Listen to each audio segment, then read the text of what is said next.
تعرفي يعني إيه تجميد بويضات؟ طب هل كل الناس ينفع تجمد بويضات؟ طب إيه هي مميزات التجميد؟ طب تعرفي إيه هو السن المناسب للتجميد؟ تعرفي إمتى نجمد بويضات لأنسة غير متزوجة؟ طب إمتى نجمد أجنة لو أنت متجوزة؟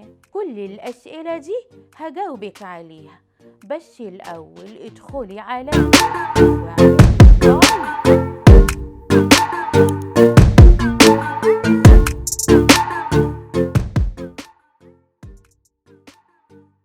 تجميد البويضات بتعمله الست المتجوزة، وبرضه بتعمله الآنسة اللي لسه ما اتجوزتش، اللي بالبلدي كده فاتها السن في الجواز. وبعد عملية السحب بتاعة البويضات اللي الدكتور بيعملها بيتم تخصيب البويضات، وبعد يوم من الإخصاب بيكون الدكتور قدر يوصل للنتيجة اللي هو عايزها، اللي هي ايه؟ عدد مثالي من البويضات اللي اصبحوا اجنة من الدرجة الاولى، وبيتنقل منهم جنين او 2، اما الباقي بيتم تجميده. والسن المناسب لتجميد البويضات اللي هو سن الثلاثينات، فوق كده بيبقى فيه ضعف في مخزون المبيض. وكمان يا حبايبي مدة التجميد بتوصل ل5 سنين. أمال إيه؟ للأسف يا حبايبي وقت الحلقة انتهى، لكن أنا بوعدكم